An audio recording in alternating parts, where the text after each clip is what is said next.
უფლისციხის მუზეუმ ნაკრძალი და სტალინის სახლ-მუზეუმი გორის მუნიციპალიტეტში ყველაზე პოპულარული ადგილი ტურისტებისთვის. 2024 წელს გორის მუნიციპალიტეტს 441,000 ტურისტი სტუმრობდა. აქედან 327,000 უცხოელი ვიზიტორი იყო, რომლებიც 100-ზე მეტი ქვეყნიდან იყვნენ ჩამოსულები. ტურისტების რაოდენობა წინა წელთან შედარებით საგრძნობლად იყო გაზრდილი და წელსაც იგივე ტენდენციის მოლოდინი აქვთ ტურიზმის განყოფილებაში.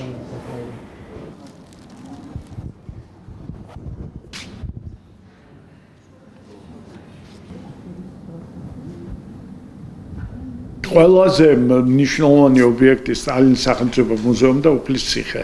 ძირითადად ამ ორი ობიექტისთვის ჩამოდიან ტურისტები გორში, მაგრამ მერე უკვე თანდათან როცა ისინი ეცნობიან სხვა ინფრასტრუქტურასაც, რომ აქ ძალიან კარგი კლიმატური პირობები გვაქვს და არის ძალიან ბევრი კარგი ისეთი ადგილები, როცა განსაკუთრებით ჩვენ აგროტურიზმი, ძალიან კარგი ხილი გორში მოდის, ბოსტნეული პროდუქცია, ღვინო საუკეთესო, ტურისტები უკვე ამ კუთხითაც მოემართებიან და 441,000 ვიზიტორი და ტურისტია შემოსული.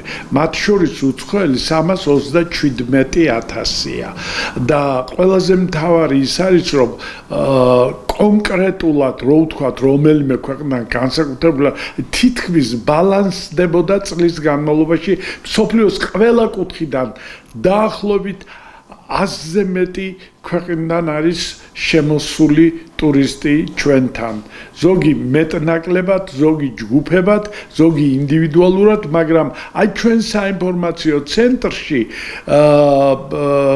ყველაზე აქტუალურ პერიოდში, აი კერძოდ აგვისტოს-სექტემბრის პერიოდში 5,000-მდე ტურისტი შევიდა მარტო ჩვენ საინფორმაციო ცენტრში, რომ ინფორმაცია მიეღო გორის მუნიციპალიტეტში ტურისტული მოგზაურობის შესახებ. შარშა 2024-ში მუზეუმი დაათვალიერა 160,000 ტურისტს. სტალინი ძალიან დიდია და ძალიან საინტერესო თავისი უარყოფითი და დადებითი მხარეებით.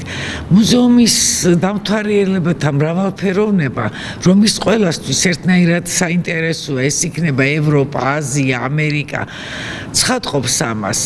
და ძალიან ბევრია ევროპული ქვეყნები, ჩინეთი, ინდოეთი, არაბეთი, რა ვიცი, ყველა ქვეყანა, საფრანგეთი შარშან მაგალითად, გერმანია და საფრანგეთი ლიდერობდნენ, რუსეთი თავისთავად და მთელი მსოფლიო პრაქტიკულად. ძალიან ბევრი წლები აქ მუშაობდა, ყოველ წელს იმატებს, არ მცირდება, თუ არ ჩავთვლით პანდემიის პერიოდს. დანარჩენი ყოველ წელს არ იმატება, როგორც წესი.